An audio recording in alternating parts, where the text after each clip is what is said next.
போல் பாக்கிய செல்வம் புவியில் இல்லையே. புவி நிரம்ப பொன் தந்தாலும் இப்பளிக்கு ஈடில்லையே.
அன்பு நிறைந்த சகோதர சகோதரிகளே, இறை இயேசுவின் இனிய நாமத்தில் நல்வாழ்த்துக்கள். இன்றைய திருப்பலியில் தந்தை மகன் மீது அன்பு கொண்டுள்ளது போல நீங்களும் என் அன்பில் நிலைத்திருங்கள் என்று அழைப்பு விடுக்கும் இயேசுவின் அன்பை உணர்ந்து மகிழ வந்துள்ளோம். கடவுளின் அன்பை நாம் பெற்றுக்கொள்வதுடன் அதை மற்றவர்களுக்கும் பங்கிட்டு தரும் சாட்சிகளாக வாழ அழைக்கப்படுகிறோம். இறைவனின் அன்பின் தூதர்களாக குறைகளுடனும் நிறைகளுடனும் நம்மை முழுமையாக ஒப்படைத்து இந்த திருப்பலியில் ஒன்றிணைந்து பங்கு கொள்வோம்.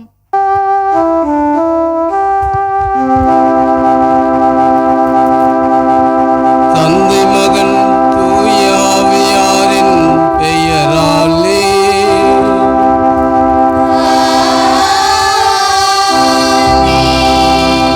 நம் ஆண்டவராகிய இயேசு கிறிஸ்துவின் அருளும் கடவுளின் அன்பும் தூய ஆவியாரின் நட்புறவும் உங்கள் அனைவரோடும் இருப்பதாகும்.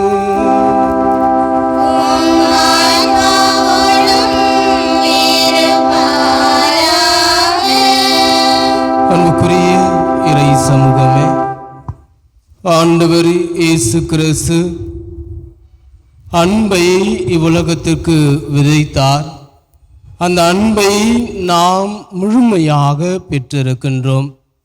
இந்த அன்பின் வழியாகத்தான் உலகம் இயங்குகின்றது. இறைவன் நம்மை இயக்குபவராக இருக்கின்றார். இறை அன்பிலும் பிறர் அன்பிலும் உறவோடு ஒன்றித்து ஆண்டவரை அன்பின் வழியாக நாம் மகிமைப்படுத்துகின்ற போது இறைவன் நிறைவான ஆற்றலையும் அவரது தெய்வீக உடனிருப்பையும் பாதுகாப்பையும் எந்நாளும் நமக்கு நிறைவாய் கொடுப்பார் என்ற உணர்வோடு இந்த தெய்வீக வழியில் நாம் பங்கெடுப்போம். இறைவனுடைய பேரிரக்கத்தின் அன்பை நம் வாழ்வில் பெற்று மகிழ்ந்திருப்போம். சகோதர சகோதரிகளை, தூய மறை நிகழ்வை கொண்டாட நாம் தகுதி பெறும் பொருட்டு நம் பாவங்களை ஏற்றுக்கொள்வோம். எல்லாம் வல்ல இறைவனிடமும் சகோதர சகோதரிகளே, உங்களிடமும் நான் பாவி என்று ஏற்றுக்கொள்கிறேன். ஏனெனில் என் சிந்தனையாலும் சொல்லாலும் செயலாலும் கடமைகள் தவறியதாலும் பாவங்கள் பல செய்தேன். என் பாவமே, என் பாவமே, என் பெரும் பாவமே. ஆகையால் எப்பொழுதும் கன்னியான தூய மரியாதையும் வானதூதர் புனிதர் அனைவரையும் சகோதர சகோதரிகளே உங்களையும் நம் இறைவனாகிய ஆண்டவரிடம் எனக்காக வேண்டிக் கொள்ள மன்றாடுகிறேன். எல்லாம் வல்ல இறைவன் நம் மீது இரக்கம் வைத்து நம் பாவங்களையும் மன்னித்து நம்மை நிலை வாழ்வுக்கு அழைத்து செல்வாராக. ஆமென்.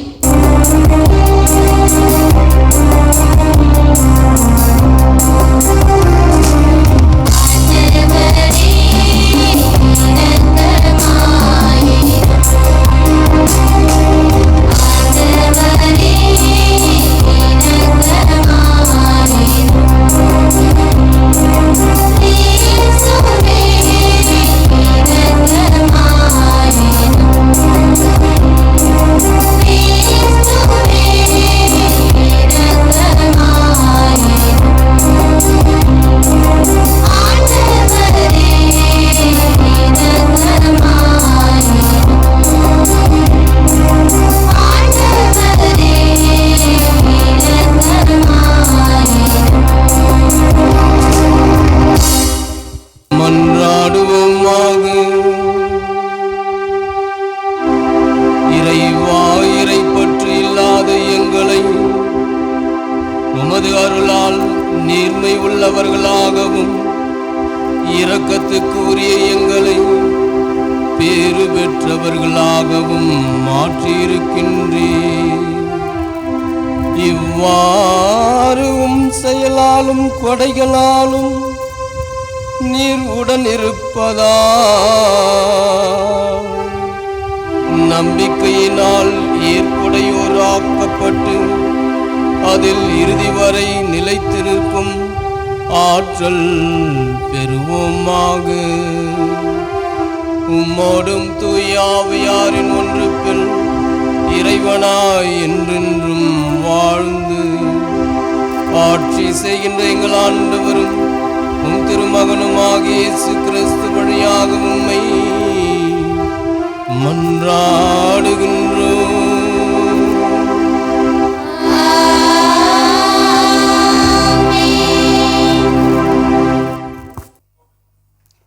திருத்தூதர் பணிகள் நூலிலிருந்து வாசகம். அந்நாள்களில் நெடுநேர விவாதத்திற்கு பின்பு பேதுரு எழுந்து திருத்தூதர்களையும் மூப்பர்களையும் நோக்கி கூறியது: சகோதரரே, பிற இனத்தவர் என் வாய்மொழி வழியாக நற்செய்தியை கேட்டு அதில் நம்பிக்கை கொள்ளும்படி கடவுள் தொடக்கத்திலேயே உங்களிடமிருந்து என்னை தேர்ந்தெடுத்தார் என்பதை நீங்கள் அறிவீர்கள். உள்ளங்களை அறியும் கடவுள் நமக்கு தூய ஆவியை கொடுத்தது போல் அவர்களுக்கும் கொடுத்து அவர்களை ஏற்றுக்கொண்டார். நம்பிக்கையால் அவர்களுடைய உள்ளங்களை தூய்மைப்படுத்தினார். நமக்கும் அவர்களுக்கும் இடையே அவர் எந்த வேறுபாடும் காட்டவில்லை.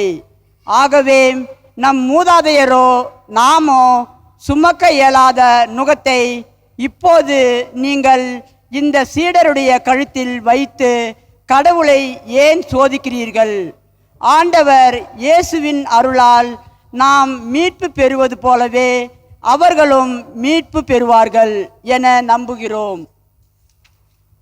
இதை கேட்டு அங்கு திரண்டிருந்தோர் யாவரும் அமைதியாயினர். கடவுள் தங்கள் வழியாக பிற இனத்தவரிடம் அடையாளங்களும் அருஞ்செயல்களும் செய்தார் என்பதை பர்னபாவும் பவுலும் எடுத்துரைத்ததை அவர்கள் கேட்டுக்கொண்டிருந்தனர். அவர்கள் பேசி முடித்ததும் யாக்கோப்பு அவர்களை பார்த்து கூறியது: சகோதரரே, நான் கூறுவதை கேளுங்கள்.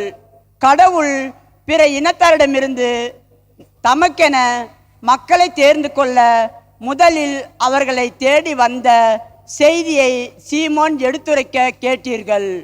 இறைவாக்கினர் சொற்களும் இதற்கு ஒத்திருக்கின்றன. அவர்கள் பின்வருமாறு எழுதியுள்ளார்கள்: இவற்றுக்கு பின் நான் திரும்பி வந்து விழுந்து கிடக்கும் தாவீதின் கூடாரத்தை மீண்டும் எழுப்புவேன். அதிலுள்ள கிழிசல்களை பழுது பார்த்து அதை சீர்படுத்துவேன். அப்பொழுது மக்களுள் எஞ்சியிருப்போரும் என் திருப்பெயரை தாங்கியிருக்கும் வேற்று இனத்தார் அனைவரும் ஆண்டவரை தேடுவர் என்கிறார் இதை செயல்படுத்தும் ஆண்டவர். தொடக்கத்திலிருந்தே இதனை அவர் தெரியப்படுத்தியுள்ளார். எனவே என் முடிவு இதுவே: கடவுளிடம் திரும்பும் பிற இனத்தாருக்கு நாம் தொல்லை கொடுக்கலாகாது. ஆனால் சிலைகளுக்கு படைக்கப்பட்டு தீட்டுப்பட்டவை, கழுத்து நெரிக்கப்பட்டு செத்தவை, இரத்தம் மற்றும் பரத்தமை ஆகியவற்றை தவிர்க்குமாறு அவர்களுக்கு நாம் எழுத வேண்டும். மோசேயின் சட்டத்தை அறிவிப்போர் முற்காலத்திலிருந்தே எல்லா நகரங்களிலும் இருக்கின்றன. அதனை ஓய்வு நாள்தோறும் தொழுகை கூடங்களில் வாசித்தும் வருகின்றனர். ஆண்டவரின் அருள்வாக்கு. இறைவா உமக்கு நன்றி. பதிலுரை பாடல் பல்லவி. ஆண்டவர் தம் வியத்தகு செயல்களை அறிவியுங்கள். ஆண்டவர் தம் வியத்தகு செயல்களை அறிவியுங்கள்.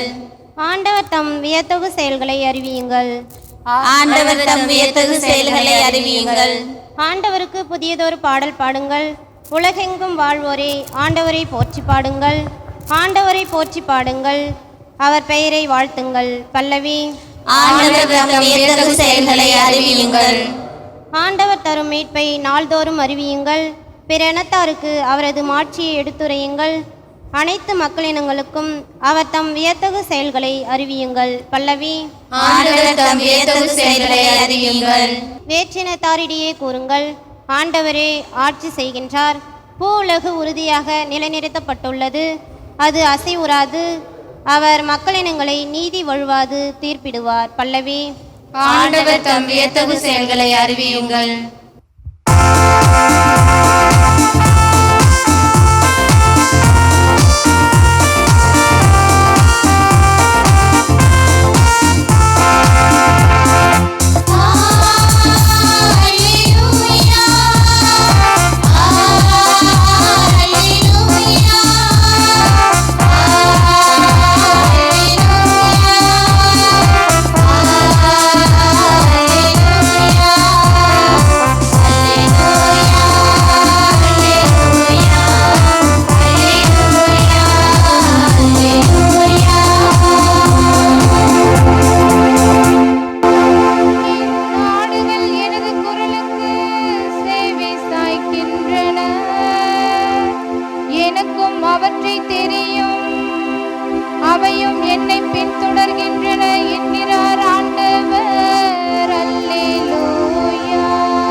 அக்காலத்தில் இயேசு தம் சீடரை நோக்கி கூறியது: என் தந்தை என் மீது அன்பு கொண்டுள்ளது போல நானும் உங்கள் மீது அன்பு கொண்டுள்ளேன். என் அன்பில் நிலைத்திருங்கள். நான் என் தந்தையின் கட்டளைகளை கடைபிடித்து அவரது அன்பில் நிலைத்திருப்பது போல நீங்களும் என் கட்டளைகளை கடைபிடித்தால் என் அன்பில் நிலைத்திருப்பீர்கள். என் மகிழ்ச்சி உங்களுக்குள் இருக்கவும் உங்கள் மகிழ்ச்சி நிறைவு பெறவுமே இவற்றை உங்களிடம் சொன்னேன்.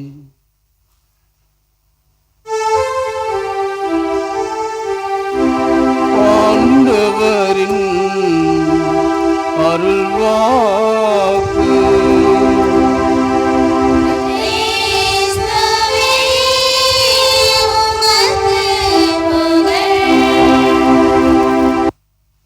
இன்றைய நாளில் நற்செய்தி வாசகம் நமக்கு மிக சிறப்பாக எடுத்துச் சொல்வது என்னவென்றால், என் அன்பில் நிலைத்திருங்கள். யாரெல்லாம் கடவுளுடைய அன்பில் நிலைத்திருக்கிறார்களோ, யாரெல்லாம் அவரது அன்பை தேடுகின்றார்களோ, ஆண்டவர் இயேசு கிறிஸ்து இன்னும் தனது அன்பை தேடுகின்ற எல்லோருக்கும் நிறைவாக கொடுக்கின்றார். இன்றைக்கு மனிதன் உலகத்தில் தேடுவது என்ன என்றால் அன்பைதான். இந்த அன்பை மனிதன் நாள்தோறும் தன் தனிப்பட்ட வாழ்விலும், குடும்ப வாழ்விலும், உடன் பிறந்தவர்களுடைய வாழ்விலும் தேடுவது, அலைவது, இது கிடைக்குமா என்று எதிர்பார்ப்பது எல்லாமே அன்பை மையமாக வைத்துதான். அன்பில்லாத வாழ்க்கை வெறுமையாக காணப்படும். அன்போடு நாம் வாழ்கின்ற போது அதில் மகிழ்ச்சி கலந்திருக்கிறது. அந்த மகிழ்ச்சியின் வழியாக உறவு மேம்படுகின்றது. உறவு மேம்படுகின்ற போது இறைவனிடமிருந்து நாம் எந்த அன்பை பெற்று கொண்டோமோ, அல்லது இறைவனிடமிருந்து நாம் அனுபவிக்கின்ற அன்பை பிறருக்கு கொடுக்கின்ற போது அந்த இறைவன் நம்மிலும் மற்றவரிலும் செயலாற்றுகின்றார். அன்பை நாம் மட்டும் அல்ல, இவ்வுலகில் பிறந்த எல்லா விலங்குகளும் அல்லது மனிதர்களும் தேடுவது, ஏங்குவது அன்பிற்காகத்தான். தந்தை கடவுளிடமிருந்து இயேசு அன்பை முழுமையாக பெற்றுக்கொண்டார். அந்த அன்பை முழுமையாக யாரெல்லாம் அவரை தேடி வந்தார்களோ அவர்களுக்கு அதை கொடுத்தார்.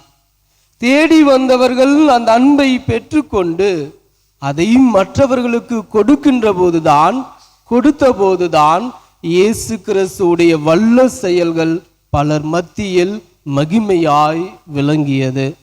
அன்புக்குரியவர்களே, இன்றைய திருப்பாடல் நமக்கு சொல்லுவது இதுதான். ஆண்டவர் தம் வியத்தகு செயல்களை அறிவியுங்கள். மனிதர்களாகிய நாம் அந்த ஆண்டவர் இயேசு கிறிஸ்துவிடம் இருந்து பெற்ற அன்பை அனுபவித்து சுவைத்து நம் வாழ்வில் எல்லா செல்வங்களை பெற்று வாழ்கின்ற போதே, நாம் பெற்ற இந்த அன்பை பிறருக்கு பகிர்கின்ற போது அல்லது அறிவிக்கின்ற போது இயேசு ஆட்சியும் மகிமையும் பெறுகின்றார். நாமும் அவரில் இரண்டர கலக்கின்றோம். இப்படி வாழ்வதன் வழியாகத்தான் மனிதகுலம் மேன்மை அடைகின்றது. மனிதகுலம் மேன்மை அடைகின்ற போது இறைவனும் மகிமை அடைகின்றார். நம்மோடு வாழ்கின்ற உறவுகளும், உடன் பிறந்தவர்களும், நண்பர்களும் ஏங்கி தவிப்பது, கிடைக்கும் என்று அலைவது, இந்த அன்பை முழுமையாக நாம் மற்றவருக்கு தாரை வார்த்து கொடுக்கின்ற போது அல்லது மற்றவர் நமக்கு கொடுக்கின்ற போது இறைவனை நாம் இன்னும் மகிமைப்படுத்துகிறோம். பிரியமான சகோதர சகோதரிகளே, உறவு பரிமாற்றம் எதில் நிகழ்கிறது என்றால் அன்பில்தான். உறவு ஒன்றிப்பு எதில் அடங்குகிறது என்றால் அன்பில்தான். மனித வாழ்வின் தொடக்கம் எதில்? அன்பில்தான். மனித வாழ்வின் மையமாக இருப்பதும் அன்புதான். இன்றைக்கு நீங்களும் நானும் ஒவ்வொரு நாளும் தேடுவது அன்பைதான். இந்த அன்பை உயிர்த்த ஆண்டவர் இயேசு கிறிஸ்து ஏற்கனவே நமக்கு முழுமையாக கொடுத்து விட்டார். கொடுத்த அன்பை பிறரோடு வாஞ்சையோடு, ஆசையோடு, ஒரு ஏக்கத்தோடு பகிர்கின்ற போது அந்த அன்பில் நாமும் மகிழ்ந்திருப்போம், பிறரும் மகிழ்ச்சி அடைவார்கள். அப்போது நம் ஆண்டவர் இயேசு கிறிஸ்து எதை நமக்கு விட்டு சென்றாரோ, எதை நமக்கு முழுமையாக கொடுத்தாரோ, அந்த அன்பின் சாட்சிகளாக அல்லது அந்த அன்பின் விழுமியங்களாக ஒவ்வொரு நாளும் நாம் வாழ்கின்ற இந்த மண்ணகத்தில் இயேசுவுக்கு சாட்சியாகவும் நம் உறவுகளுக்கு அன்பின் வழியாக இன்னும் உறவு மேம்பட நாம் வழிவகை செய்பவர்களாக மாறுவோம். நாள்தோறும் அன்பை தேடுவோம், அன்பை விதைப்போம். அந்த அன்பின் வழியாக இறைவனுடைய அன்பு பிள்ளைகளாக, இறைவனுடைய அன்பு சகோதரனாக சகோதரியாக நாம் வாழ்கின்ற போது நம்மை பார்க்கும் யாவரும் இயேசு கிறிஸ்துவின் அன்பு இவரில் புலப்படுகின்றது, அல்லது இவரில் தெளிவுபடுகின்றது. இவரில் நான் காண்கின்றேன், இன்னும் மிகுதியாக இவரில் காணுகின்ற அன்பை நான் அனுபவிக்க வேண்டும், அந்த அன்பை பிறருக்கு கொடுக்க வேண்டும். இப்படி கொடுப்பதன் வழியாக நாம் வாழ்கின்றோம். இயேசு கிறிஸ்து நம்மை வாழ வைக்கின்றார். அவரது அன்பில் நாம் மையமாக இருக்கின்றோம். அந்த அன்பு ஒவ்வொரு நாளும் நம்மில் முழுமையாக செயல்படும். இப்படி செயல்படுகின்ற போது இயேசுவே நம் வாழ்வின் மையமாக, அன்பாக, அந்த அன்புக்கு ஏற்ற சாட்சிகளாக, பிள்ளைகளாக ஒவ்வொரு நாளும் இந்த சமூகத்தில், இவ்வுலகத்தில் நாம் வாழ்கின்ற இந்த பகுதியில் வாழ முடியும். அப்போது நாம் மகிழ்ச்சியை காண்போம். அந்த மகிழ்ச்சி இறைவனுடைய ஆசிராக நமக்கு புலப்படும். ஆண்டவர் இயேசு கிறிஸ்து தன் அன்பினால் உலக மக்களுக்கு வாழ்வை கொடுத்தார். அதன் வழியாக நாம் வாழ்கிறோம். நாம் பெற்றுக்கொண்ட அன்பின் வழியாக நம்முடைய தேவைகளுக்காக அவரை நோக்கி மன்றாடுவோம். திருச்சபை வழிநடத்தும் எம் இறைவா, எங்கள் திருச்சபை வழிநடத்தும் எம் திருத்தந்தை, ஆயர்கள், குருக்கள், கன்னியர் மற்றும் அனைத்து பொதுநிலையினரையும் தங்களின் பணியை சிறப்பாக செய்திடவும் நல்ல உடல் நலமும் ஆன்ம நலமும் தந்திட வேண்டுமென்று இறைவா அம்மை மன்றாடுகிறோம். ஆண்டவரே, எங்கள் மன்றாட்டை கேட்டருளும். அமைதி நூற்றே எம் இறைவா, நாட்டு தலைவர்கள் தங்கள் கடமைகளை நிறைவாக செய்திடவும் மற்றும் சமூகத்தில் அமைதி, அன்பு, நீதி நிலை பெற வேண்டும் என்று இறைவா உம்மை மன்றாடுகின்றோம். ஆண்டவரே, எங்கள் மன்றாட்டை கேட்டருளும். அன்பின் ஊற்றே எம் இறைவா, எங்கள் பங்கை வழிநடத்தும் எம் பங்கு தந்தையை நிறைவாய் ஆசீர்வதியும். அவர்களுக்கும் நல்ல உடல் நலம் தந்து காத்திடவும், பங்கை நல்ல முறையில் வழிநடத்த தேவையான அருள் வரங்களை அவர் மீது பொழிந்திட இறைவா உம்மை மன்றாடுகின்றோம். ஆண்டவரே, எங்கள் மன்றாட்டை கேட்டருளும். நூற்றே இறைவா, சிறு குழந்தைகளை என்னிடம் வரவிடுங்கள், அவர்களை தடுக்காதீர்கள் என்றவரே. எம் கிராமத்தில் உள்ள சிறு குழந்தைகள் அனைவரும் ஞானத்திலும் அன்பிலும் ஒழுக்கத்திலும் வளர்ச்சி பெற்று விளங்கவும், என்றும் உம் அன்பு பிள்ளைகளாக வளரவும் உம் வல்லமையை இவர்கள் மேல் பொழிய வேண்டி இறைவா உம்மை மன்றாடுகிறோம்.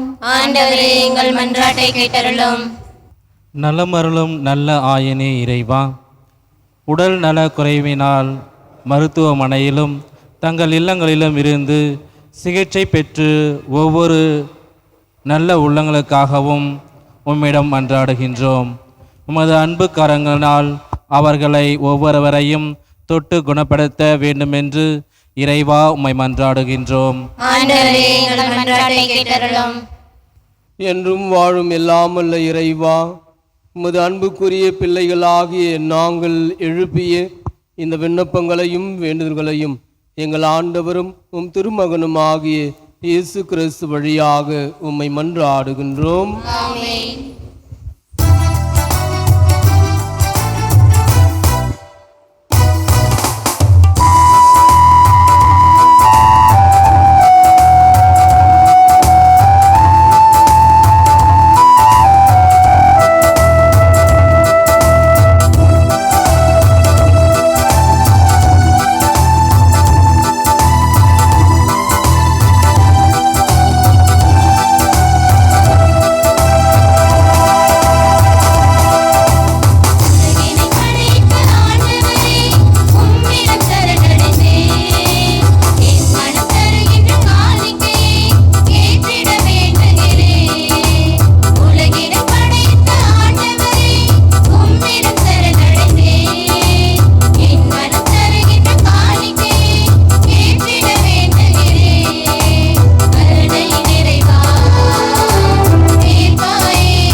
சகோதர சகோதரிகளே, என்னுடையதும் உங்களுடையதுமான இப்பலி எல்லாம் வல்ல இறைவனாகிய தந்தைக்கு ஏற்றதாகும்படி மன்றாடுவோம்.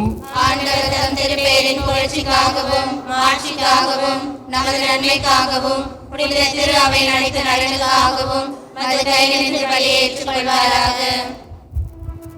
இறைவா, இந்த பலியின் வணக்கத்துக்குரிய பரிமாற்றத்தால் எங்களை உமது உன்னதமான ஒரே இறை இயல்பில் பங்கு பெற செய்ய உம்மை வேண்டுகின்றோம். அதனால் உமது உண்மையை அறிந்து கொண்ட நாங்கள் அதை தகுதியான செயல்களால் எமதாக்கி கொள்வோமாக. எங்கள் ஆண்டவராகிய கிறிஸ்து வழியாக உம்மை மன்றாடுகின்றோம்.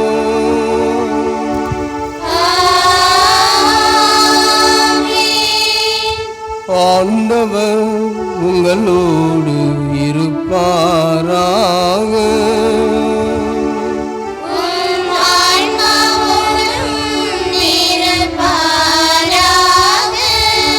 இதயங்களை மேலே எழுப்புங்கள்.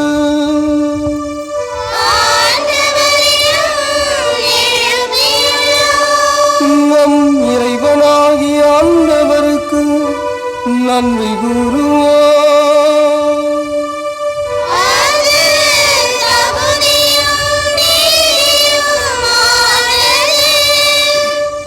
ஆண்டவரே, எக்காலத்திலும் உம்மை புகழ்ந்துரைப்பதும் எல்லாவற்றுக்கும் மேலான எங்கள் பாஸ்காவாகிய கிறிஸ்து பலியான இச்சிறப்பான காலத்தில் உம்மை இன்னும் மிகுதியாக வாழ்த்தி போற்றுவதும் மெய்யாகவே தகுதியும் நீதியும் ஆகும்.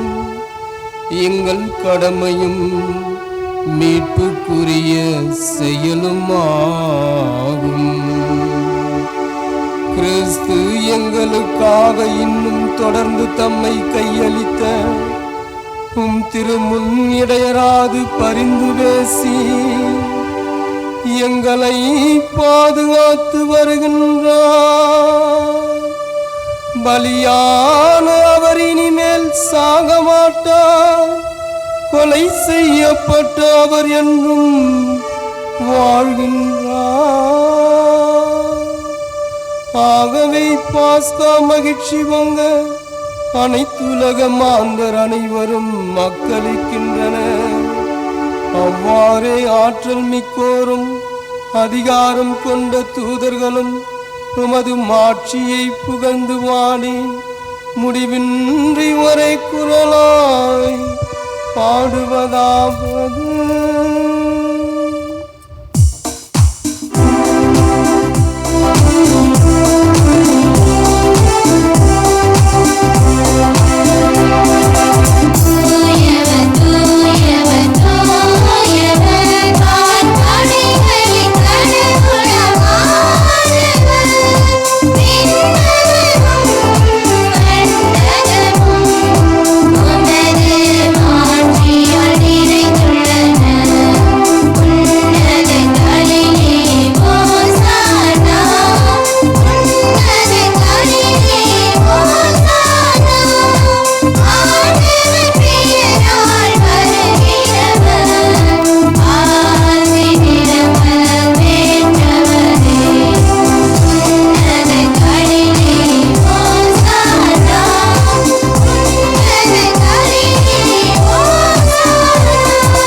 ஆண்டவரே, நீர் மெய்யாகவே தூயவர், தூய்மை அனைத்திற்கும் ஊற்று. ஆகவே உம்முடைய ஆவியை பொழிந்து இக்காணிக்கைகளை தூய்மைப்படுத்த உம்மை வேண்டுகின்றோம். இவ்வாறு எங்கள் ஆண்டவராகிய இயேசு கிறிஸ்துவின் உடலாகவும் இரத்தமாகவும் எங்களுக்கு இவை மாறுவனவாக. அவர் பாடுபட உளம் கனிந்து தம்மை கையளித்த போது அப்பத்தை எடுத்து நன்றி செலுத்தி அதை பெற்று தம் சீடர்களுக்கு அளித்து அவர் கூறியதாவது: அனைவரும் இதிலிருந்து பெற்று உண்ணுங்கள், ஏனெனில் இது உங்களுக்காக கையளிக்கப்படும் என் உடல்.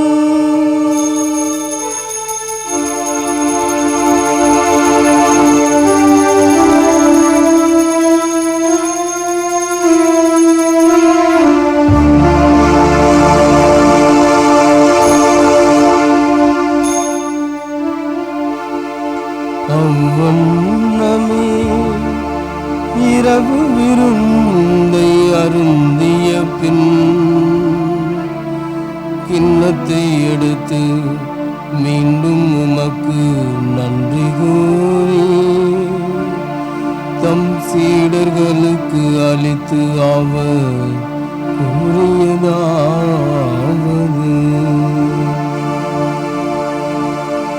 அனைவரும் இதிலிருந்து பெற்று பருகுங்கள், ஏனெனில் இது புதிய நிலையான உடன்படிக்கைக்குரிய என் இரத்தத்தின் கிண்ணம். இது பாவ மன்னிப்புக்கென்று உங்களுக்காகவும் பலருக்காகவும் சிந்தப்படும். இதை என் நினைவாக செய்யுங்கள்.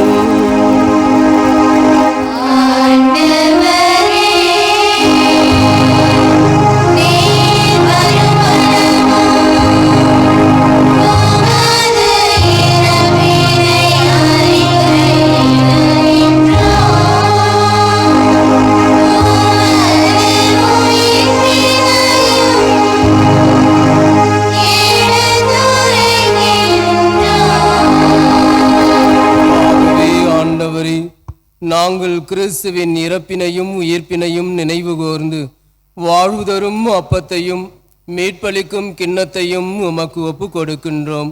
உம் திருமுன் நின்று உமக்கு ஊழியம் புரிய தகுந்தவர்களென எங்களை ஏற்றுக்கொண்டீர். எனவே உமக்கு நன்றி செலுத்துகின்றோம். மேலும் கிறிஸ்துவின் உடலிலும் இரத்தத்திலும் பங்கு கொள்ளும் எங்களை தூய ஆவியார் ஒன்று சேர்க்க வேண்டுமென உம்மை தாழ்மையுடன் மன்றாடுகின்றோம். ஆண்டவரே, உலகெங்கும் பரவி இருக்கும் அது திரு ஆவையை நினைவு கூர்ந்தருளும். எங்கள் திருத்தந்தை லியோ, எங்கள் ஆயர் அம்ப்ரோஸ், எல்லா திருநிலையினர் ஆகிய அனைவரோடும் உமது திரு ஆவை அன்பில் நிறைவு பெற செய்தருளும். மேலும் உயிர்த்தெழும் எதிர்நோக்குடன் துயில் கொள்ளும் எங்கள் சகோதர சகோதரிகளையும் இறந்தோர் அனைவரையும் இரக்கத்துடன் நினைவு கூர்ந்து உமது திருமுக ஒளியினுள் ஏற்றருளும். எங்கள் அனைவர் மீதும் இரக்கமாயிரும். கடவுளின் கன்னித்தாயான புனித மரியா, அவருடைய கணவரான புனித யோசேப்பு, புனித திரு தூதர்கள், இவ்வுலகில் உமக்கு உகந்தவராய் இருந்தோர் ஆகிய புனிதர் அனைவருடனும் நாங்கள் நிலை வாழ்வில் பங்கு கொள்ளும் தகுதி பெற்று உம் திருமகன் இயேசு கிறிஸ்து வழியாக உம்மை புகழ்ந்தேத்தும் வரம் அருள உம்மை மன்றாடுகின்றோம்.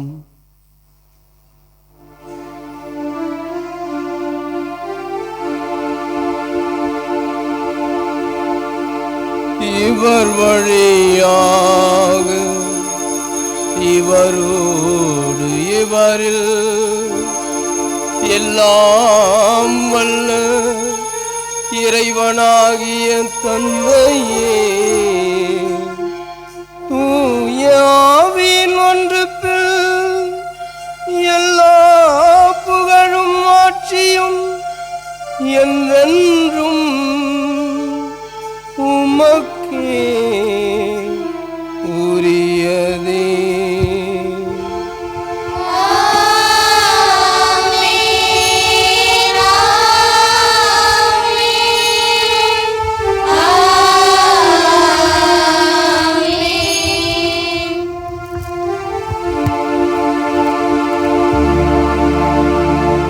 மீட்பரின் கட்டளையால் கற்பிக்கப்பட்டு இறை படிப்பினையால் பயிற்சி பெற்ற நாம் துணிந்து சொல்லுவோம்.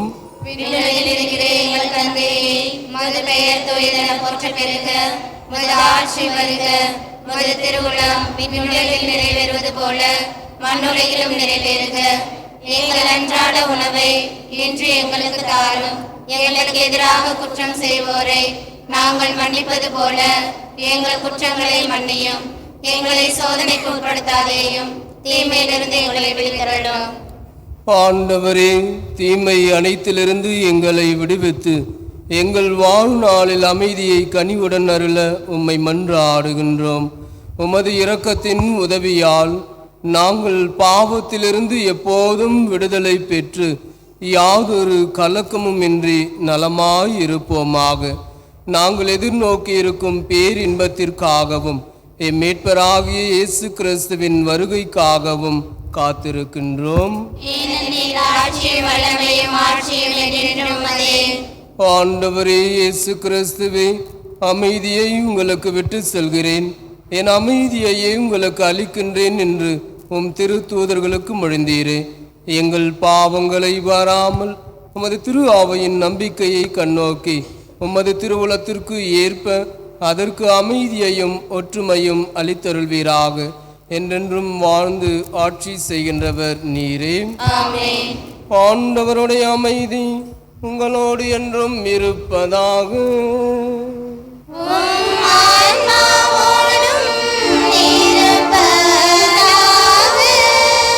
ஒருவருக்கு ஒருவர் அமைதியை அறிவித்து மகிழ்வோம்.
இதோ இறைவனின் செம்மறி, இவரே உலகின் பாவங்களை போக்குபவர். செம்மறியின் விருந்துக்கு அழைக்க பெற்றோர் பேறு பெற்றோர். ஆண்டவரே, நீர் என் உள்ளத்தில் எழுந்தருளுகிறவர், நான் தகுதியற்றவள். ஆனால் வார்த்தை மட்டும் சொல்லி அருளும், எனது ஆன்மா நலமடையும்.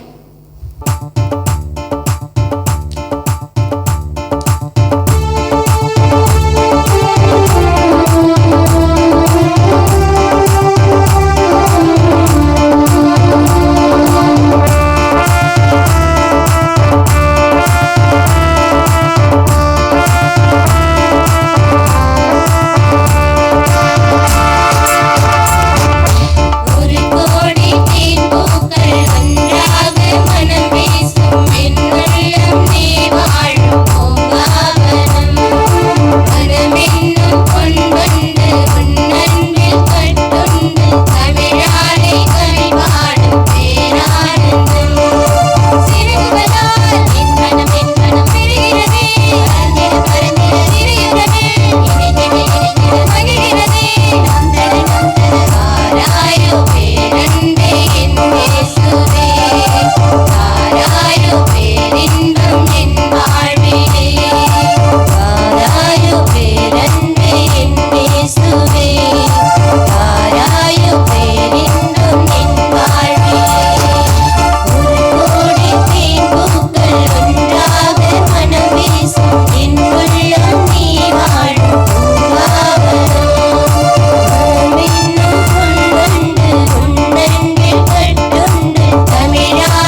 மக்களுடன் கனிவாய் தங்கியிருக்க உம்மை வேண்டுகின்றோம்.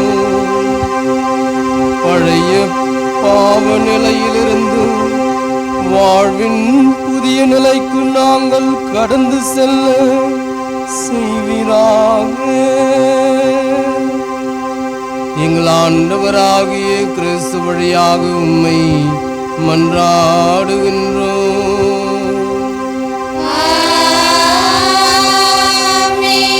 ஆண்டவர் உங்களோடு இருப்பாராக.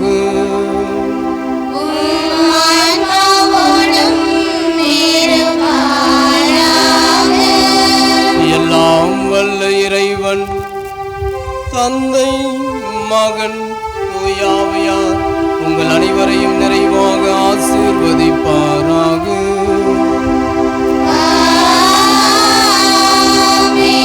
சென்று வாருங்கள், திருப்பலி நிறைவேறிற்று. அல்லேலூயா.